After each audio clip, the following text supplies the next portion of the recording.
never feel happy.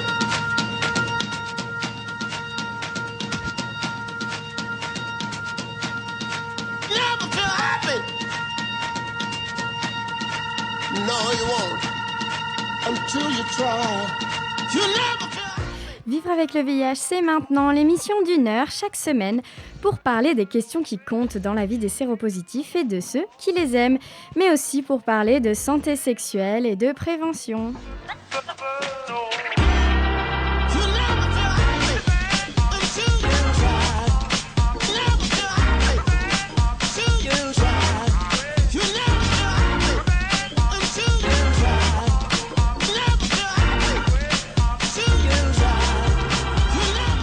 Je suis Valentine et je suis ravie de vous retrouver après cette pause de plusieurs semaines. Alors, on va parler à l'occasion du 8 mars et de la journée de lutte des droits des femmes, et bien de violences faites aux femmes et plus particulièrement aux jeunes générations avec l'association En Avant Toutes. On passera ensuite aux annonces du cœur, on terminera avec les infos de la semaine comme d'habitude. Si vous voulez nous appeler, c'est le 01 40 40 90 25. Nous laisser un message sur le site comitedesfamilles.net. On a également des réseaux sociaux, suivez-nous sur Twitter @VIH Radio et notre page Facebook Comité des Familles. N'hésitez pas non plus à écouter ou réécouter nos émissions en podcast sur notre site, Audioblog, Spotify et Apple Podcasts.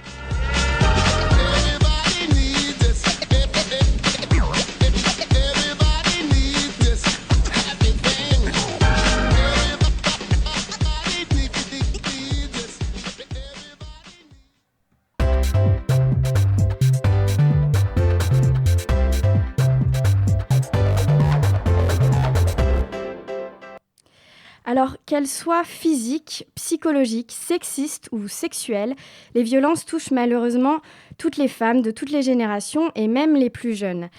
Et c'est pour venir en aide au jeune public que l'association En Avant Toutes s'est créée en 2013. Depuis, l'association est sur tous les fronts. La prévention pour sensibiliser les jeunes mais aussi les professionnels, la recherche avec des études, des chiffres pour mieux comprendre les violences faites aux femmes, et l'accompagnement avec le chat qui aide les jeunes ados et les jeunes adultes à comprendre ce que c'est une violence et peut-être les aider à se rendre compte qu'ils ou elles sont victimes. Alors, je vais laisser la parole à Louise Delavier, responsable des programmes et de la communication, qui est venue nous parler plus en détail de l'association. Bonjour Louise. Bonjour. Je suis vraiment ravie de t'accueillir en cette semaine du 8 mars parce que je pense que pour une association comme la tienne, il y a beaucoup de choses à faire autour de cette date-là. Donc vraiment, merci d'être venue aujourd'hui. Alors, je vais te laisser peut-être présenter l'association. J'ai dit quelques mots, mais évidemment, on a envie d'en savoir beaucoup plus. Donc voilà, je te laisse présenter En Avant Toutes. Merci Valentine. Alors, En Avant Toutes, c'est une association qui, comme tu l'as dit, a été créée en 2013 et l'objectif, c'était vraiment de faire quelque chose qui soit utile. Donc, ce qu'on a fait, c'est qu'on est allé voir les associations qui existent partout sur le terrain et on leur a dit bonjour mesdames, c'est quoi les manques qui existent aujourd'hui dans la lutte contre les violences ? Et tout le monde nous a dit la même chose. Tout le monde nous a dit les jeunes. Ah oui. Les jeunes, on ne sait pas pourquoi, elles ne viennent pas frapper à la porte des associations. Elles n'utilisent pas les numéros d'écoute. Pour autant, on sait qu'elles sont extrêmement représentées parmi les victimes de violences. Mais voilà, on n'arrive pas à les capter. Donc nous, c'est forte de ce constat qu'on a créé En Avant Toutes. Et donc bon, voilà, nous on était jeunes nous-mêmes. À l'époque, on était dans la cible, moins de 25 ans. Et on s'est dit, effectivement, quand on a un problème intime, quand on a un problème dont on n'a pas l'impression qu'il est spécialement pris en compte par la société, comme par exemple des soucis dans son couple, quand on vit des violences sexuelles, quand on vit des choses comme ça, est-ce qu'on a envie de prendre son téléphone et d'appeler une meuf qu'on ne connaît pas pour lui parler de nos problèmes intimes ? Eh bien, bien sûr que non. Quand on est jeune, on demande à Google quand on a une question comme ça. Donc, ce qu'on a fait, c'est qu'on allait voir un petit peu ce qui se passait sur Internet, voir si cette intuition que les jeunes parlaient par le numérique, en fait, était confirmée. Et oui, ce qu'on a vu, c'est qu'effectivement, les jeunes parlent énormément, finalement, de ce qui leur arrive sur Internet, à travers des espaces qui ne sont pas professionnels, des espaces qui ne sont pas dédiés à ça. Ça va être par exemple sur des forums, sur les réseaux sociaux, sur des espaces un petit peu de solidarité comme ça qui se créent à travers l'espace numérique, ce qui en soi est très bien. Mais le problème, c'est que ce n'est pas des personnes professionnelles qui leur répondaient à chaque fois, c'est des gens qui ne sont pas forcément formés à la question des violences conjugales, qui est quand même quelque chose de très spécifique, qui reste une expertise. Et donc avec des conseils qui allaient être au mieux maladroits, au pire malveillants, des conseils qui ne pouvaient pas forcément mettre en sécurité des personnes qui étaient sur des problématiques très précises. Donc ça, c'est la première chose. On a vu que ces jeunes ne se retrouvaient pas au bon endroit. Et ensuite, quand on voyait les sites qui étaient dédiés aux violences conjugales, c'était des sites qui étaient quand même un petit peu flippants, il faut se le dire, des sites qui parlaient beaucoup de violence, de recours à la loi, de recours à la police, des choses qui ne sont pas forcément hyper pertinentes quand on a 16 ans et qu'on a notre copain qui nous empêche de nous habiller comme on veut, ou qui menace d'envoyer des photos intimes à ses parents, quoi. On ne se sent pas forcément concerné. Donc ce qu'on a fait, c'est qu'on a décidé d'investir ce champ du numérique en priorité, et on a créé un site qui parle de ces questions-là, mais on n'a pas marqué violenceconjugale.com. On n'a pas marqué ces choses qui étaient flippantes sur les sites. À l'inverse, on a écrit justement, on a utilisé ce vocabulaire qui était employé par les jeunes. Et donc, on a dit, par exemple, on a parlé d'amour, en fait. On a parlé d'amour pour, aborder cette question des violences d'une manière beaucoup plus douce, fluide et finalement, nous trouvons pertinente. Donc, on dit, par exemple, « il m'étouffe ». Ou, par exemple, « ces pratiques sexuelles me gênent ».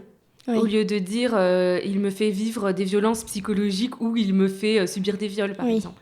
Voilà, on a utilisé un petit peu ces mots d'atténuation pour aller capter les jeunes. Et en fait, sur ce site, comme on savait que les jeunes aiment bien parler sur Internet avec l'écrit, l'utilisation de l'écrit, on a mis un chat. Et ça n'existait pas en France. Ça n'existait pas sur la question des violences conjugales. Donc nous, on a utilisé l'expertise qui existait déjà, qui est mise en valeur aujourd'hui par des associations comme la FNSF qui gère le numéro et a créé le numéro 3919. On fait un petit peu la même chose avec tout ce réseau professionnel, mais avec des moyens pour les jeunes, par écrit, et justement en changeant un petit peu tous ces vocabulaires autour des violences. Parce que en fait, ce que on avait déjà un peu échangé dans un autre cadre, et ce que tu m'expliquais, c'est que souvent les jeunes générations, ça peut aussi toucher les jeunes LGBTQIA+, que vous représentez aussi, c'est qu'à cet âge-là, on ne se rend pas compte ce qu'est une violence conjugale ou intrafamiliale. Oui, en fait, c'est difficile de se rendre compte qu'on vit des violences conjugales, justement parce que donc, quand il y a un cas comme ça de violence, ça touche l'intime, ça touche la sécurité, on n'a pas forcément envie d'y croire. Et puis ensuite, la personne qui nous fait subir des violences fait tout pour qu'on n'y croit pas. Sinon, ça ne marcherait pas. Les violences. Il faut qu'il y ait du secret, il faut qu'il y ait de la honte, il faut qu'il y ait de la culpabilité. C'est tout ce terreau-là qui fait que les violences existent. Donc, à tout âge, c'est difficile. Mais c'est encore plus difficile quand on est jeune, parce qu'on est très peu représenté. Aujourd'hui, quand on regarde les campagnes de violences conjugales qui existent, les campagnes contre les violences, on va voir des femmes qui ont des bleus, on va voir des femmes qui ont subi des coups, qui saignent, qui sont dans des cercueils. Voilà, on va voir un petit peu, il y a tout cet imaginaire-là qui est pour autant hyper efficace pour sensibiliser le grand public et montrer que c'est très grave, mais les jeunes ne se sentent pas du tout concernés parce que les jeunes qui vivent ça au lycée, elles ne sont pas dans des cercueils et ne se prennent pas forcément des coups dans la gueule. Donc, c'est important d'avoir aussi des réalités qui les représentent. Et une communication aussi qui va être adaptée. Nous, on met beaucoup de moyens sur ça, sur la communication. On va chercher les jeunes aussi là où elles sont, parce qu'il y a aussi tout cet imaginaire parfois de l'associatif qui n'est pas forcément un espace où les jeunes vont se sentir concernés, aussi du champ du social qui n'est pas forcément un espace qui va attirer les jeunes. Nous, ce qu'on fait, c'est qu'on va sur Instagram, on va sur TikTok, on va parler aux jeunes dans les festivals, on va là où en fait ils et elles sont, pour justement les aider à montrer que ça les concerne aussi. Et ce que je disais sur la difficulté de se rendre compte qu'on vit des violences, c'est aussi très vrai pour les personnes qui sont LGBTQIA+, parce qu'on a cet imaginaire de violence d'hommes sur les femmes, ce qui est assez vrai. S'il y a des violences conjugales, c'est parce qu'il y a une domination patriarcale, donc c'est des choses qui sont vraies, mais c'est pas parce qu'on a d'autres genres, on ne reproduit pas ces mécanismes-là. Et là où ça va être difficile quand on est LGBT, c'est que déjà, on est beaucoup moins représenté dans les campagnes de communication, on est beaucoup plus isolé, parce que tout le monde ne sait pas forcément qu'on est dans ce couple-là, tout le monde ne connaît pas forcément notre orientation sexuelle ou notre identité de genre, et ça peut être beaucoup plus difficile de se confier dans une société qui réprouve déjà notre identité ou notre couple. C'est difficile aujourd'hui d'ouvrir un sujet en disant on a déjà tellement de mal à accepter que on peut être en couple homosexuel, que dire qu'en plus c'est des couples dans lesquels il peut y avoir des défaillances, c'est compliqué, c'est normal. Aujourd'hui c'est dangereux d'être homosexuel, donc Donc ça reste dangereux d'en parler quand on vit des violences. Mais c'est pour ça que c'est important de le faire et on peut le faire sur notre chat. Et tu parlais de représentativité et c'est vrai que souvent on a l'impression que les violences conjugales, ça touche déjà que les femmes et dans le mariage. Et donc du coup, toutes les jeunes femmes ou les jeunes LGBTQIA+, comme tu dis, ils sont absolument pas représentés. Et du coup, eux-mêmes, s'ils vivent des violences sans des bleus, etc., ils doivent se dire, au fond, c'est pas de la violence ou c'est parce qu'il est jaloux, c'est parce qu'il est possessif. Oui, aujourd'hui, il y a tout un imaginaire autour de la conjugalité qui produirait les violences, mais en fait, on peut vivre des violences dans plein de cadres, et notamment dans des couples qui sont moins formels, dans des couples qui vont être un petit peu plus officieux, et dans des couples qui vont être très jeunes. Les violences conjugales, en fait, c'est tout un système qui se met en place, qui va créer de l'emprise et qui va prendre plein de formes différentes, mais on va retrouver des schémas qui vont être pareils. Et ces schémas, ils vont être par exemple celui de reprocher tout le temps des choses à la personne pour l'empêcher d'agir. Le fait, par exemple, de lui faire se sentir super nul, le fait de lui promettre des choses et de pas le faire, ça va être tout ça. Et en fait, ce qui va être difficile dans les violences conjugales, c'est quand on va se mettre à douter de soi en permanence et à donner toute la latitude à l'agresseur pour faire ce qu'il veut dans le couple. Et ça peut arriver qu'on ait 13 ans ou qu'on en ait 85. Ça n'est pas du tout dépendant de l'âge, ça peut se mettre en place à n'importe quel moment, sauf que quand on a 14 ans, qu'on vit ces violences-là, en fait, le problème, c'est qu'on va avoir peu de relais à l'extérieur. Il y a la plupart je vais mettre des guillemets avec mes doigts, les adultes autour de nous vont avoir tendance à moins nous croire. Nous, on forme aussi les personnels des établissements scolaires, et souvent, ils ne se rendent pas trop compte, déjà parfois qu'il y a des relations, mais ensuite que ça peut être des relations qui sont violentes, et surtout que ça marque. En fait, on sait que quand on vit des relations qui sont violentes quand on est jeune, il y a plus de chances après qu'on revive des relations violentes parce qu'on n'a pas forcément les mêmes petites antennes qui vont nous faire comprendre que là, il y a du danger. On ne va pas forcément identifier les situations où on va être en péril. Et donc, c'est important de sensibiliser dès le plus jeune âge. Mais comme la société n'est pas encore hyper consciente de cette problématique, et du coup, ça reste tout un champ à explorer.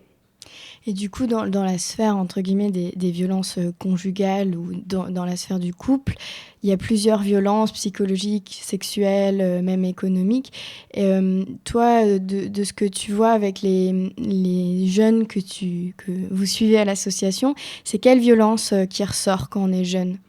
Alors, les violences, effectivement, qui existent, ça peut être des violences physiques qui ne sont pas que des coups. Les violences physiques, ça peut être des choses qui font mal autres, des brûlures, le fait d'étrangler, ou des choses qui font mal, on va dire symboliquement, comme par exemple des crachats ou même de la séquestration. Il va y avoir les violences verbales. Le fait, par exemple, de crier d'un coup, ça fait hyper peur quand on est dans la rue, par exemple, quand on entend quelqu'un qui hurle, ça fait tout de suite un sentiment d'alerte. Ça, quand ça arrive dans le couple, ça fait peur. Ou de chuchoter des choses de manière menaçante, etc. Les insultes aussi, bien sûr, qui sont très répandues. Les violences psychologiques, donc le fait de menacer, le fait d'humilier, le fait de faire du chantage, qui peut être de plein de manières. D'ailleurs, il y a beaucoup de créativité, ce qui m'étonne toujours aujourd'hui, malgré toute l'expérience que j'ai dans le domaine. Les violences sexuelles, qui vont être le fait de violer, de commettre des agressions sexuelles ou alors de forcer, par exemple, à consommer de la pornographie, à en tourner ou des choses comme ça. Les violences économiques, c'est bien d'en parler parce que c'est peu connu. Donc, le fait de par exemple, détourner tout l'argent du couple pour l'accaparer. Il y a des hommes violents, par exemple, qui donnent à leur conjointe de l'argent minimum, genre comme si c'était de l'argent de poche à un enfant, quoi. Et donc c'est difficile, elle peut pas subvenir à ses besoins. Quand il y a des enfants, ça complique encore le truc. Et aussi des violences administratives qui peuvent être, par exemple, voler le passeport si la personne elle est pas en France, c'est pas son pays, ou alors je sais pas, détourner les droits de la CAF, des trucs comme ça. Aujourd'hui on fait plein de trucs par internet, voilà. Et dans tout ce champ-là, il y a aussi les cyberviolences qui sont le fait de faire toutes ces violences-là, mais avec des moyens numériques. Et donc, nous, ce qu'on a constaté chez les jeunes sur toutes ces violences, celles qui sont le plus représentées, celles dont les jeunes nous parlent le plus, ce sont les violences psychologiques, les violences sexuelles, et avec tout ça, les cyberviolences, justement, ce qui n'est pas du tout étonnant parce que on sait qu'on utilise toutes et tous des moyens numériques genre tout le temps. Donc c'est pas surprenant que quand il y a des menaces, quand il y a du chantage, quand il y a des insultes, quand il y a des cris, quand il y a tout ça, ça puisse se répercuter sur l'espace numérique. Oui, c'est un autre terrain en fait c'est ça, pour les c'est un violences. autre moyen. Ouais. Exactement. Et du coup, donc vous avez un site qui va pas parler directement de violence conjugale, mais plus qui va poser des questions sur le couple. Et vous avez aussi un chat. Est-ce que tu peux me parler un peu plus en détail de ce fabuleux chat, parce que vraiment, il est génial. Ah bah merci. Donc ce chat qu'on a créé, effectivement, c'est un chat qui ressemble un petit peu au modèle des numéros d'écoute. C'est-à-dire que l'idée, c'est de faire une première écoute de la personne, c'est-à-dire bonjour, qu'est-ce qui vous amène ? Voilà, essayer de voir un petit peu quelle est la situation. Il y a des gens qui vont nous dire tout de suite, voilà, qui vont nous faire un pavé, qui vont nous raconter tout dans les moindres détails. Il y a des gens qui sont pas trop prêts à parler. Dans les deux cas, c'est complètement OK. Nous, on est formés à justement laisser cette parole émerger, voir quel est le premier bout un petit peu le fil qu'on peut tirer pour voir par où on commence. Donc les personnes nous racontent un petit peu ce qui se passe, qui les amène, leurs doutes. On n'est pas du tout obligé d'être en train de vivre des violences immédiates et hyper graves pour utiliser le chat. On peut l'utiliser quand on se pose des questions, pour parler d'une expérience passée. Voilà, quand on a des doutes comme ça, c'est aussi le moyen de l'utiliser. Ensuite, ce qu'on fait, c'est qu'on aide la personne à comprendre un petit peu ce qui se passe avec notre expertise. Par exemple, voilà, ce que vous me décrivez, est-ce que c'est quelque chose qui est déjà arrivé ? Est-ce que vous avez remarqué que là, c'est vous qui culpabilise alors qu'en fait, il est fâché parce qu'il pleut dehors ? Oui. Est-ce que vous êtes responsable du fait qu'il pleut dehors ? Bien sûr que non. Voilà, ce genre de choses, on les aide à repérer des choses comme ça, avec toujours énormément de bienveillance et dans le respect de la temporalité des gens, parce qu'il y a des personnes qui vont venir en nous disant voilà, il m'est arrivé ça, j'ai besoin de savoir si le mot qui correspond à ces faits, c'est viol. Voilà, donc ça, c'est des gens qui vont avoir besoin d'entendre. Mais il y a des gens qui vont avoir besoin de beaucoup plus de temps, de tact, de douceur, et ça, nous, on sait l'identifier. Oui. Donc, on va aider ça. Et ensuite, l'idée, ça va être de les aider à trouver un endroit où aller. Donc ça va être ça va beaucoup dépendre de la situation, mais ça peut être soit un endroit pour se loger s'il y a besoin de partir du domicile, soit une association pour avoir un suivi complet, soit le médecin, la police. Enfin, c'est vraiment en fonction de ce que la personne demande, ce dont elle a besoin. On discute ensemble, nous on n'oblige à rien du tout. De toute manière, c'est anonyme, alors on n'a pas du tout les infos sur les gens et donc on forcera jamais personne à rien. Mais l'idée, c'est ça. L'idée, c'est d'avoir un endroit où on peut parler, et l'intérêt de l'écrit, c'est qu'on n'est pas obligé de... En fait, on s'expose moins parce qu'on n'a pas la voix. Oui. Ça peut être difficile parfois de parler quand on est très ému, qu'on a un petit peu la gorge qui se serre, que la voix peut se coincer.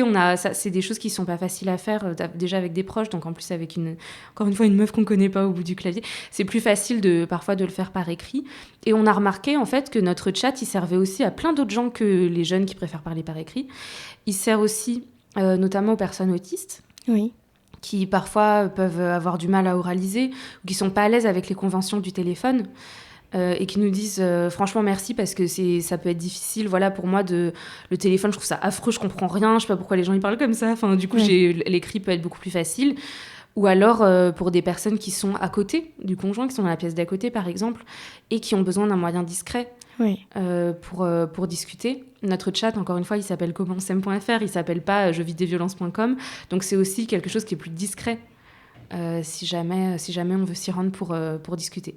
Et quand on quitte le site, la conversation est effacée. D'accord, ok. Vous menez aussi à côté beaucoup d'études, de sondages pour chiffrer un peu les violences qui sont faites aux jeunes femmes et aux jeunes LGBTQIA+. Qu'est-ce que vous avez constaté avec ces études ? Oui, effectivement, le chiffre qui ressort pour nous, c'est une jeune femme sur 7. Ouais. Qui vit des violences dans son couple. Sur la société complète, on estime à une femme sur 10. Donc, il y a une surreprésentation des moins de 25 ans. Pour autant, personnellement, je pense que c'est plus encore que ce chiffre-là, parce qu'on se rend compte que les gens ne savent pas très bien ce que c'est les violences. Oui. On se rend compte qu'il y a plein de gens qui nous décrivent des faits sans savoir que ce qui est décrit, c'est des faits qui sont pénalement punis, par exemple, et qui, du coup, ne vont pas se compter comme ça. En fait, c'est hyper dur de compter les violences. Oui. C'est hyper difficile parce que les chiffres qui existent, il y a les grandes enquêtes de victimation. Donc, on en connaît une qui est très bien, qui date de 2000, donc il y a 22 ans. Ouais. Voilà, il y en a une autre qui est très complète aussi, qui est sortie autour de 2016, qui a jamais été vraiment achevé, malheureusement, faute de moyens. Mais sinon, il y en a très peu. Si on prend les chiffres, par exemple, de la prévention de la délinquance, c'est des chiffres qui comptent ce qui est passé par la justice. Oui.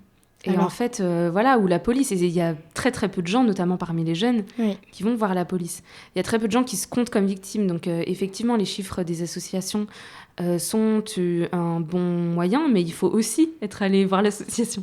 Donc voilà, pour moi, c'est une réalité qui est encore extrêmement sous-estimée et qui est aussi liée au fait qu'il y a très peu d'espace encore en France, même je peux m'avancer en disant dans le monde, où on a d'endroits pour parler de relations saines. Quand on va à l'école, on apprend qui c'est François Ier et on apprend le théorème de Pythagore, mais on n'apprend pas comment, avoir une relation de couple où on se sente bien, on n'apprend pas à dire ses émotions, on n'apprend pas à respecter un non avec élégance, par exemple. Et ça, pour moi, c'est une priorité aujourd'hui. Le fait de travailler les relations humaines, je comprends vraiment pas pourquoi c'est pas aidé à l'école. Et comment vous faites vos études, du coup? Comment elles sont menées? Nous, on travaille alors avec notre chat. Ce qui est aussi un moyen à la fois super chouette parce qu'on a des gens qui viennent en nous disant « Bonjour, je vis des problèmes de couple », alors qu'en fait, ce sont des violences. Oui. Donc, on arrive en fait à diagnostiquer un petit peu ces angles morts-là.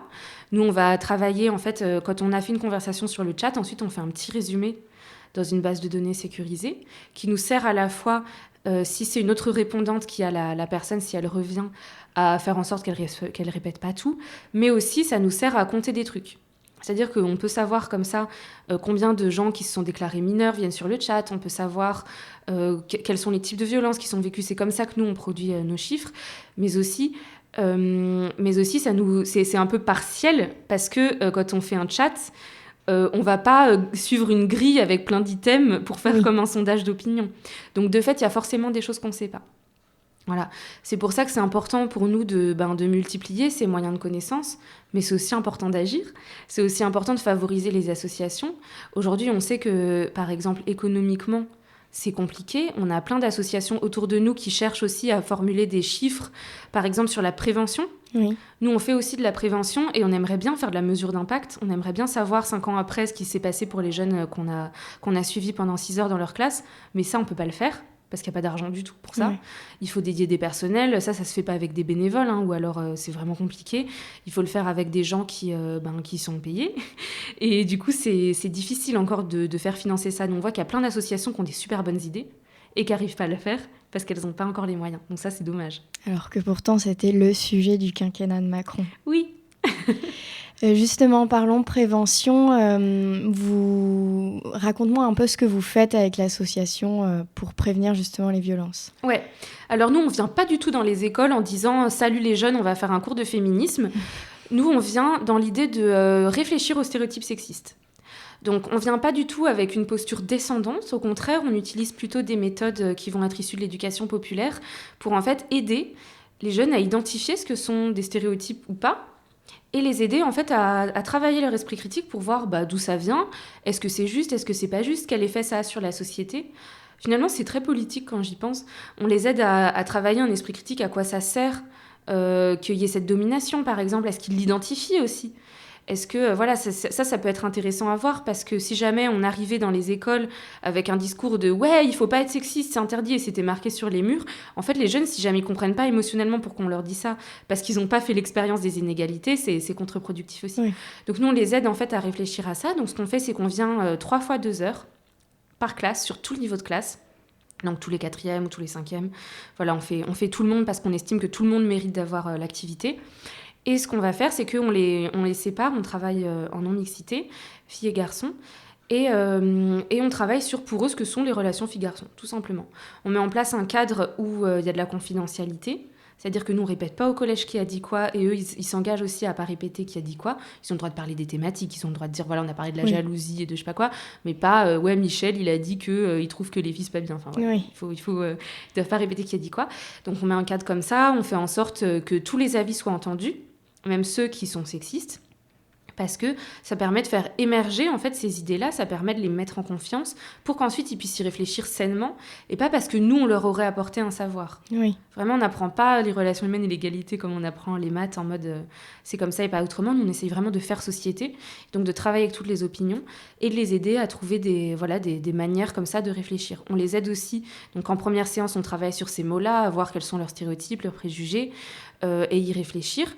Donc il y a des classes qui vont nous parler d'amour, d'amitié, il y a des classes qui vont nous parler beaucoup de sexualité, il y en a qui vont nous parler plutôt de la société en général. Et puis ensuite on travaille sur des petites situations qui sont toutes simples, toutes bêtes, mais qui sont des situations qui relèvent du sexisme, des normes de genre. Par exemple, je sais pas, Nicolas est dans la cour, il joue au foot avec ses copains, il tombe, il pleure parce qu'il a mal, tout le monde se moque de lui, qu'est-ce que vous en pensez ? Voilà, des trucs très simples comme ça. Et ça nous permet d'interroger plein de trucs qu'ils et elles voient dans leur quotidien. Et en troisième séance, on fait, donc cette fois-ci, on ne se sépare pas entre filles et garçons, et on fait ce qu'on appelle du théâtre forum, c'est-à-dire qu'on va rejouer ces petites scènes, et ensuite, le public a le droit d'interrompre le théâtre pour ensuite proposer des solutions et les jouer à la place des acteurs. Les acteurs qui sont déjà les élèves. Donc tout le monde peut jouer, tout le monde peut participer. Et l'idée, c'est en fait de trouver des solutions qui sont réalistes, qui sont non violentes, pour que si ça se passe quand ils sortent de l'intervention, tout de suite ils puissent réagir, qu'ils aient déjà testé. Donc c'est marrant, on les fait jouer un peu tout le monde, on fait en sorte que les garçons ils jouent les filles, comme ça fait travailler l'empathie. On leur fait jouer les adultes aussi. Par exemple, donc ils jouent la CPE, ils essayent d'imaginer, ça les aide à se mettre à la place et à savoir ensuite comment réagir. Et du coup, quel retour ils ont de cette expérience ? Est-ce qu'ils s'en fichent ? Est-ce qu'on voit qu'il y a de la sensibilité Enfin, voilà. Quel retour vous avez de ces ateliers de prévention ? Alors, c'est hyper intéressant, ça dépend de beaucoup de choses. Globalement, ils sont hyper contents parce que ça leur permet de faire quelque chose qu'ils n'explorent pas à l'école. Et ce qui est chouette, c'est que, en général, ce que les profs... Parfois, les profs viennent en nous disant « Attention, à la 4e B, c'est un peu une mauvaise classe. » Il y a un peu parfois ces préjugés-là. Et en fait, on se rend compte que les classes qui sont les moins scolaires sont les classes qui réussissent le mieux. Ah oui. Ces exercices qui vont avoir beaucoup plus de facilité parfois à penser en dehors un petit peu du cadre et du coup à bien réfléchir aux stéréotypes. Nous, on trouve que ça dépend aussi de s'ils ont bien identifié qu'on est là pour réfléchir et pas pour donner la bonne réponse. Parce que parfois, il y en a qui sont un petit peu déroutés, qu'on leur dise qu'ils ont le droit de dire des gros mots et des pratiques issues du porno. On a le droit d'en parler, en fait, dans nos séances. Donc parfois, il y en a que ça déroute un peu. Mais globalement, ils sont très contents d'avoir cet espace-là parce que ça n'existe pas au collège. Ça n'existe pas, donc effectivement, s'ils sont plus à l'aise en cours de maths, ils vont pas forcément comprendre pourquoi on leur demande de savoir pourquoi les filles elles sont jalouses et les garçons c'est des canards ou je sais pas selon ce qu'ils amènent. Mais voilà, en gros ils sont contents et on voit que c'est un espace qui manque. Et le fait aussi que ce soit participatif, ce qui n'est pas le cas dans les cours Oui, c'est classiques. participatif et puis on essaye de pas intervenir avec les profs aussi. Est-ce que les profs sont là du coup ? En général non, nous on demande à ce qu'ils n'y soient pas parce qu'on vise vraiment la liberté de parole. Et on sait qu'ils vont pas parler porno devant le prof d'histoire. Oui, bah c'est sûr. Enfin, globalement, c'est moins... Par contre, on intervient toujours quand même avec des personnels de l'établissement. Souvent, l'infirmière scolaire, l'assistante sociale, s'il y en a. Oui. Ou la psy, ou la prof documentaliste. Je mets tout au féminin parce que je pense que j'ai eu une fois peut-être un infirmier. Mais voilà. Donc, c'est des personnes qui sont importantes parce qu'elles sont ressources. Et nous, on sait qu'après nos interventions, il y a toujours des jeunes qui viennent se confier. Nous, on leur demande de pas parler de leur vie privée pendant les interventions scolaires parce qu'on essaye d'éviter justement ce qui fait être rumeur, réputation. Enfin, l'idée, c'est quand même vraiment de les protéger. Ouais. Mais par contre, on les encourage à, si jamais ça soulève des problématiques, s'ils comprennent des choses sur leur vie privée grâce aux séances, à aller parler avec ces personnels un petit peu du médico-social qui sont dans les collèges. Et il y a toujours des élèves qui viennent parler après nos interventions. Que ce soit des garçons ou des filles ? Des garçons ou des filles, absolument. Et est-ce que tu as déjà vu des comportements ou des... comment dire ? Ouais, des comportements qui t'ont un peu... où t'es tombé des nues parce que vraiment tu sentais que dès le collège, les rapports hommes-femmes sont dans un rapport dominant-dominé ou sexiste ? Ah dès le début. Dès le début, en fait, au début, quand on a commencé la prévention...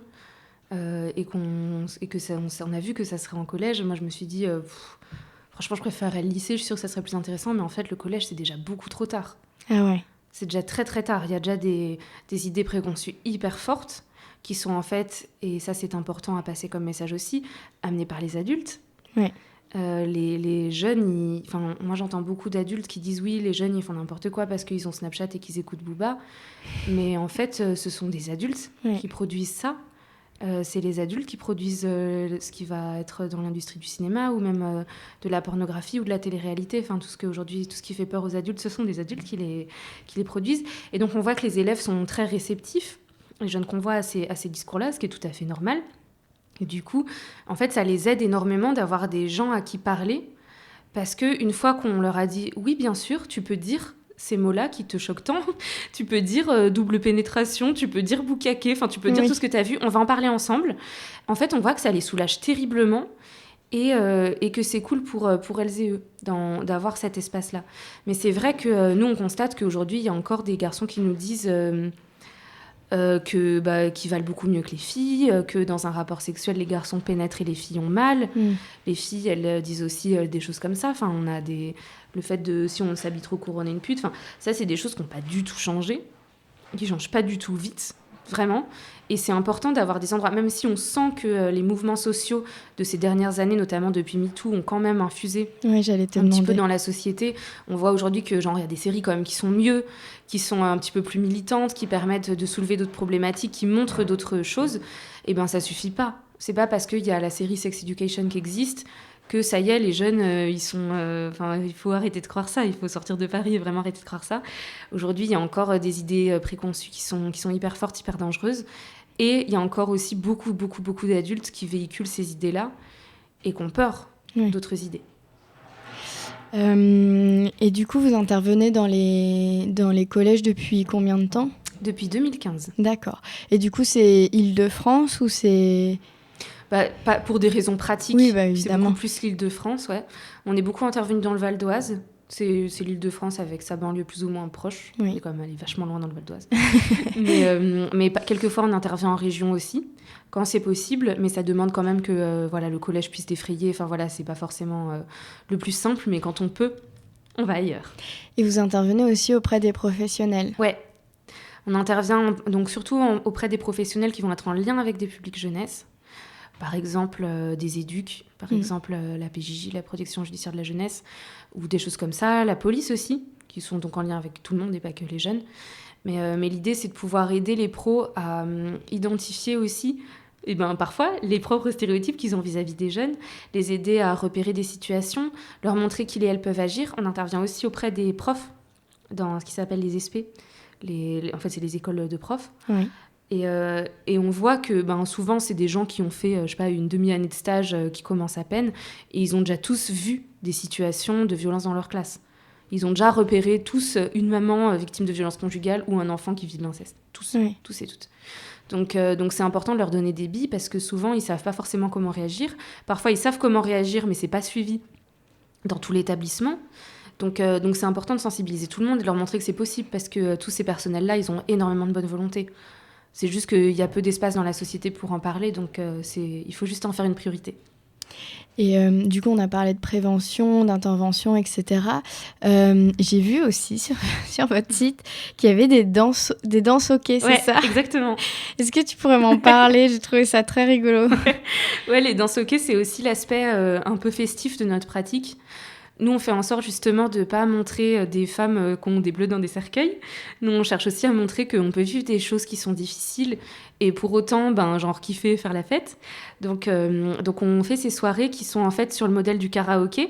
Donc le karaoké, il y a des chansons, on voit les paroles sur l'écran et puis on chante en même temps. Le dance hockey, c'est un peu pareil, sauf qu'on danse. Donc en fait, c'est comme une grosse teuf. Voilà, donc on danse tous dans une salle. Et il y a un écran géant avec des clips. Donc c'est que des clips de meufs et de personnes queer. Oui. Et en fait, l'idée, c'est de faire comme dans le clip. Bon, évidemment, on n'est pas obligé de reproduire à la perfection tous les moves de Beyoncé. Oui. On peut aussi réinterpréter à sa manière. C'est hyper inclusif. On peut le faire qu'on soit en fauteuil, en béquille, qu'on ait 5 ans ou qu'on ait 80. L'idée, c'est que tout le monde puisse faire exactement comme il et elle veut. Et en fait, c'est dans l'idée de danser, donc libérer son corps en dehors du regard des autres. Parce que tout le monde regarde l'écran et en vrai, tout le monde se concentre. Oui. Donc souvent, c'est un moment où on rigole bien. Et c'est aussi l'idée de pouvoir sensibiliser, d'avoir des jeunes dans ces moments-là. Donc nous, on trouve que c'est très important d'avoir une partie quand même festive dans notre action, parce qu'on y a droit quand même. Les jeunes ont droit d'avoir des moments quand même un peu cool. Et c'est important pour nous d'avoir ces moments aussi de réappropriation du corps. Et c'est de l'empowerment, en fait, d'avoir accès à ça quand on parle des violences, quand on a pu en vivre. Et du coup, ça a lieu tous les combien de temps ? Parce que là, je pense qu'avec la crise, ça a été peut-être un peu plus Ça fait 2 ans qu'on n'en a pas fait. Ouais. Parce que mettre des gens dans une salle pour danser, c'était pas hyper responsable. Pour autant, on va recommencer cette année. Oui, On en a un qui est malheureusement privé là, le 12 mars avec la mairie de Goussainville. Mais dès qu'on peut, on en fait. On en a déjà fait à la Bellevilloise, par exemple. Ouais. On en a déjà fait au Pan Piper ou dans des salles comme ça. Et on aimerait bien pouvoir continuer. On en fait surtout sur Paris, mais si on peut se délocaliser, ça nous fera aussi très plaisir. Du coup, ma dernière question, j'aime bien poser cette question à la fin de l'échange. Tu as le micro. Est-ce que tu as un message que tu aimerais faire passer aux auditeurs, aux auditrices qui nous écoutent ? Ouais, j'ai envie de passer un message d'amour et d'espoir. Je pense que quand on est sur des moments de lutte, des moments de revendication, c'est assez facile de voir le moche. Ouais. Et en vrai, moi, j'ai envie aussi qu'on voit le beau parce que depuis 7 ans que moi, je travaille dans cette structure, et en fait, j'ai vu plein de trucs trop beaux.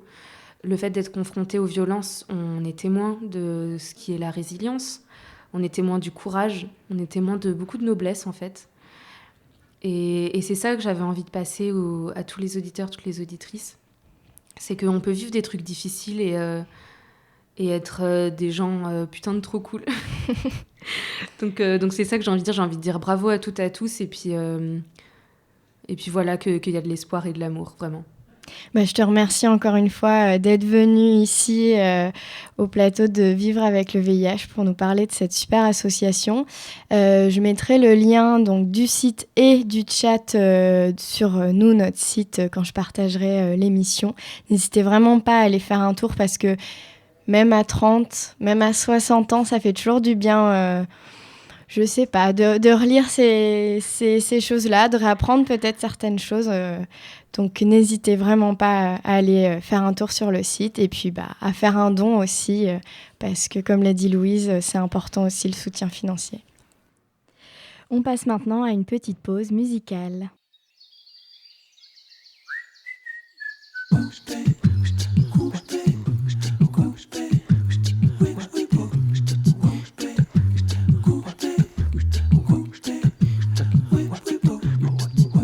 Si moi aimé depuis naninana, toujours y tourne dans la caille. Quelquefois à mon corps défendant, j'ai au moins pas ni réponse pour ta. Oh non non, les manques à songer on peut pas attendre. Tout corps en moins qu'à mon désiré. Les manques à ouais c'est ou moins qu'attendre. Tout coûte ça. Muntaka mwamiti wando vimoye mama. Nisodi mule mati wando vimo mama. Dikana voti loten wando bambe moye mama. Yelelo na indango ndego baladi ndego binleto ya inde. Oh mama, les manques à songer on peut pas attendre.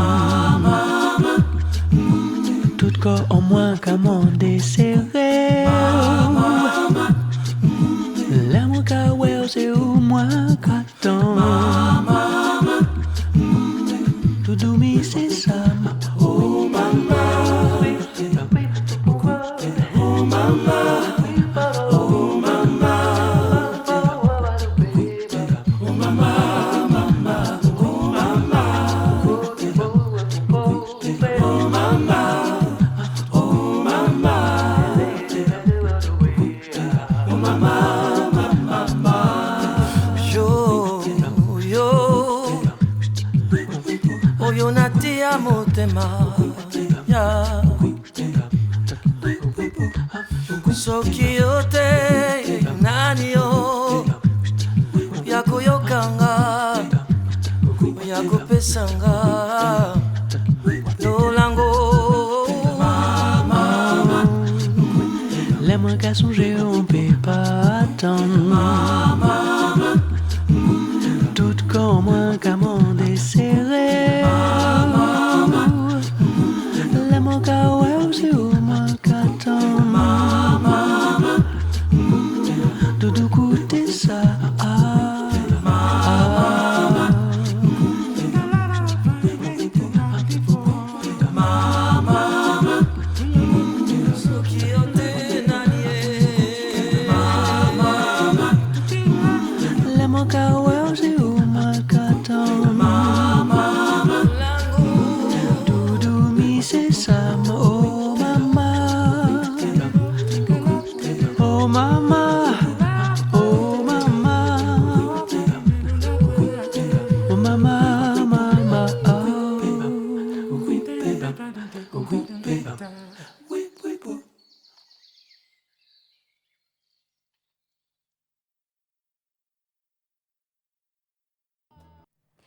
Vous êtes à l'écoute de Vivre avec les VIH, l'émission qui donne la parole aux séropositifs et à ceux qui les aiment. On passe aux annonces du cœur.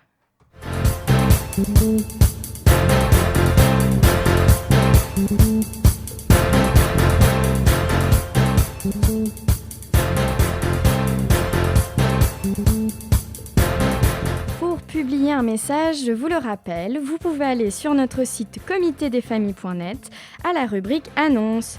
Il suffit de vous inscrire avec une adresse mail et un pseudo. En cas de question, appelez-nous au 01 40 90 25.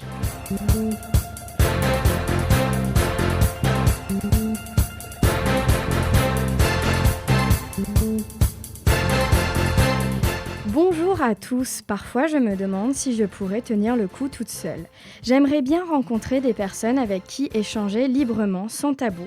Si possible, me mettre en relation avec un homme, surtout, qui a la crainte de Dieu et le reste viendra par sa grâce, car il est avec ceux qui l'invoquent jour et nuit. Je suis camerounaise, âgée de 29 ans.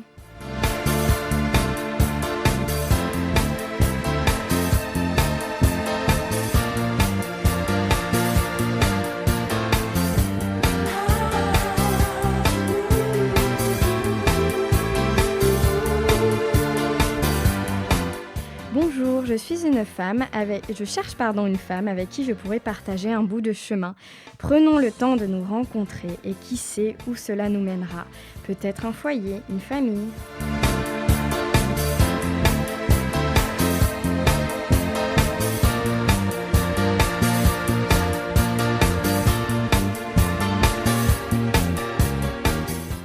Bonsoir, je suis une femme âgée de 29 ans, camerounaise, à la recherche d'un homme pour fonder une belle famille.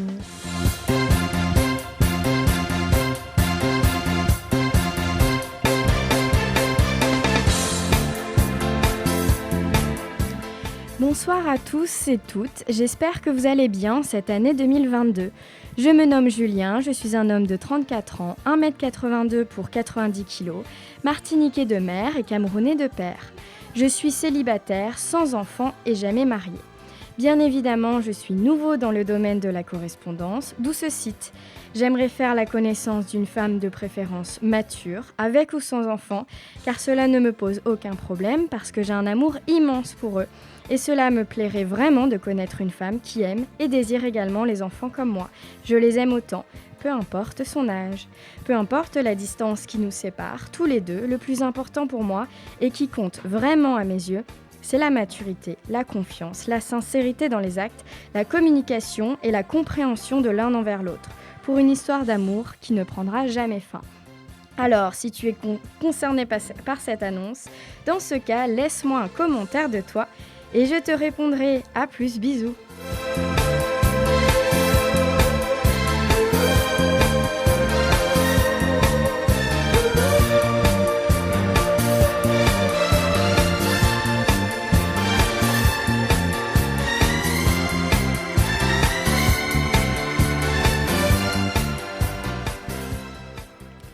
Et je vous laisse avec une seconde pause musicale. Enjoy!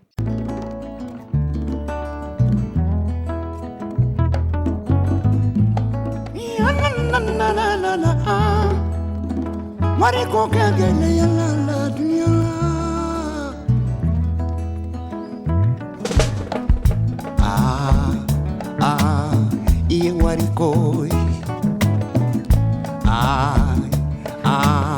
iye wariko.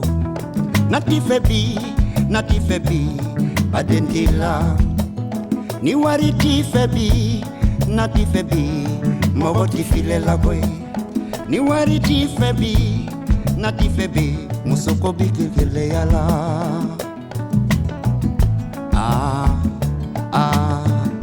Iye wariko. Iye wariko. So amul khalis, so ko yorul kendula fale. So ko amul, so ko yorul don tam jabar. So amul khalis, so febare do mana faju chidumi. Iye khalis. Iye khalis.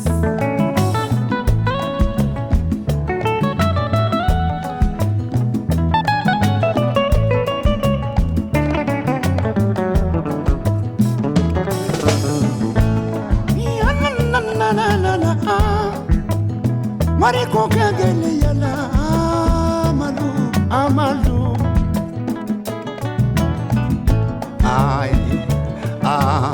Iye wariko. Iye wariko. Nati febi, badendilabo. Ni wariti febi, nati febi, fadendilabo. Ni wariti febi, nati febi, musoko begele yala. Ni wariti febi, nati febi, badendilabo.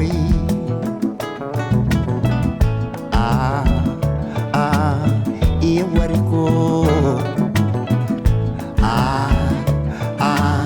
Iye wariko. Oni wariti febile, anajubu ye sorona. Amalu. Iye wariko. Oni wariti febile, anajubu ye sorona.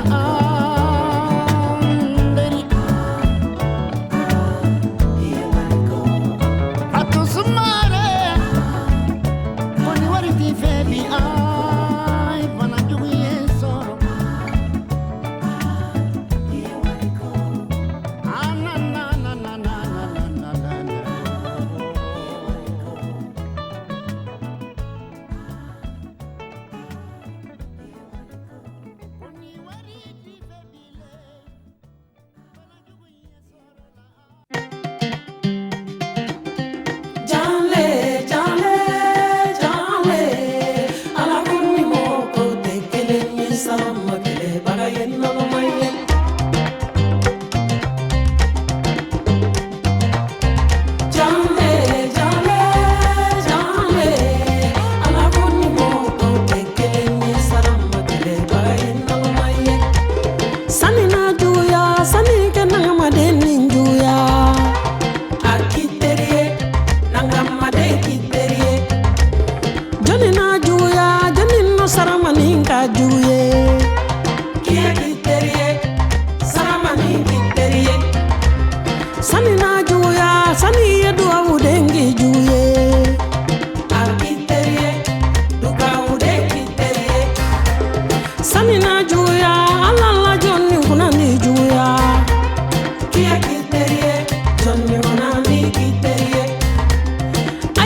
wasolon kalu juya janne janne janne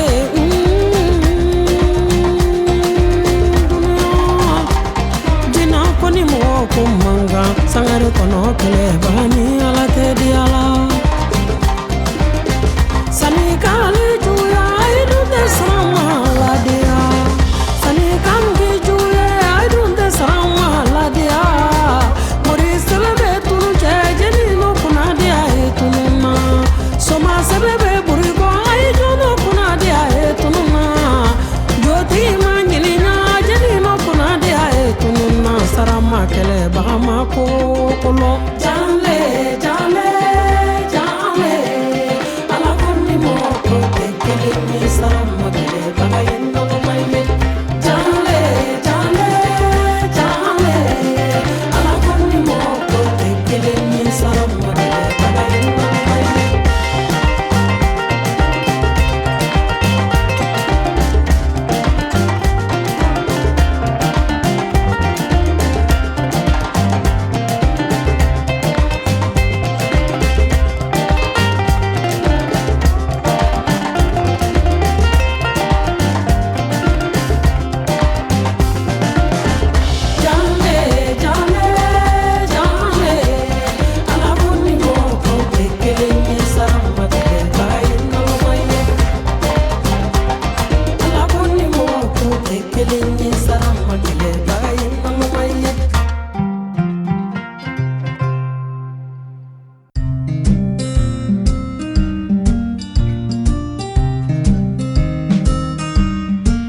Avec le VIH, ça continue. On enchaîne avec les infos de la semaine.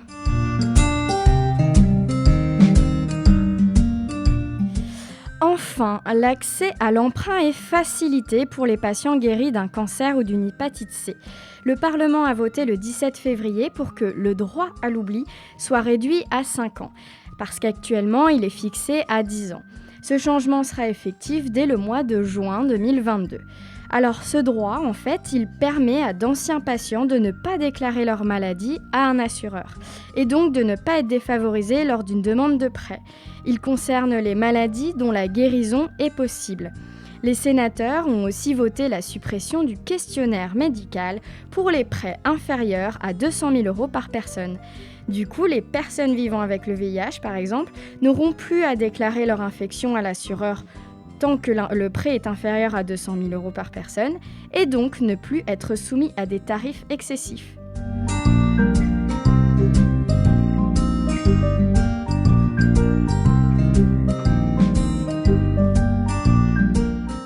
Un troisième patient guéri du VIH. Aux États-Unis, des chercheurs ont annoncé lors de la conférence sur les rétrovirus et les infections opportunistes qu'une femme avait guéri du VIH grâce à une greffe de cellules souches. Surnommée patiente de New York, c'est la première femme à éliminer le virus de son corps et le troisième patient au monde connaissant la guérison. La femme était atteinte d'une leucémie. Elle a reçu 2 prélèvements. Le premier du sang de cordon ombilical provenant d'un donneur qui possédait une mutation génétique qui bloque l'entrée du VIH dans les cellules. Et le second prélèvement du sang provenant de l'un de ses proches pour renforcer son immunité pendant la greffe. 14 mois après sa transplantation, la patiente est en rémission de son cancer et ses tests sanguins n'ont montré aucun signe de VIH ni d'anticorps orientés vers ce virus. Elle ne prend plus d'antirétroviraux. Cette guérison, alors oui, elle donne de l'espoir, mais c'est un cas particulier, expliquent les chercheurs. La greffe a d'abord été faite pour traiter le cancer de la femme et non son infection VIH. Cette greffe, elle pourrait seulement concerner une 50aine de patients par an. C'est juste la preuve que la guérison est possible, mais pour qu'elle soit universelle, il faut mettre au point d'autres solutions.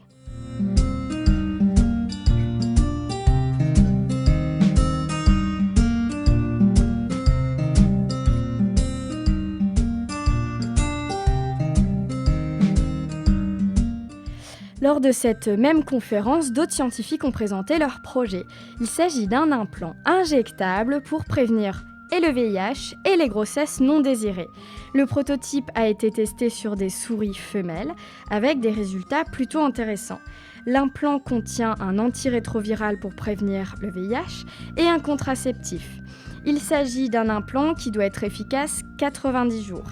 Il est actuellement testé sur des macaques avant d'être étudié sur des humains. Alors, si ce projet aboutit, cela pourrait permettre aux femmes d'allier et la contraception et la prévention contre le VIH, qui serait quand même une super idée.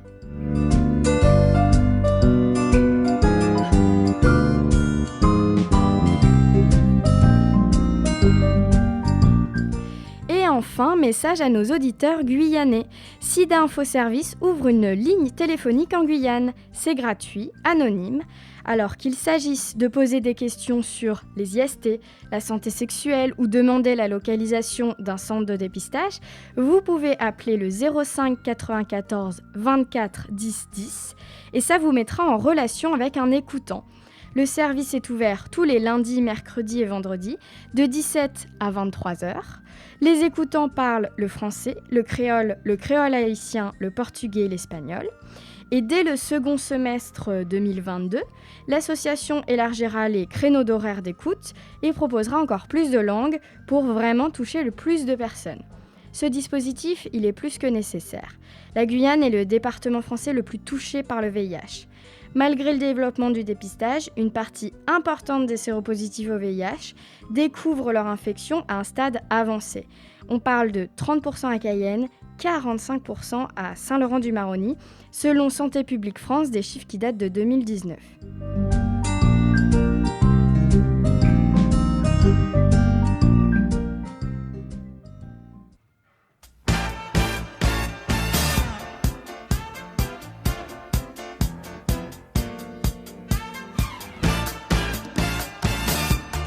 Vivre avec le VIH, c'est fini pour aujourd'hui. On se retrouve très vite, dès la semaine prochaine, pour un autre sujet, une nouvelle émission. Je vous souhaite une belle semaine.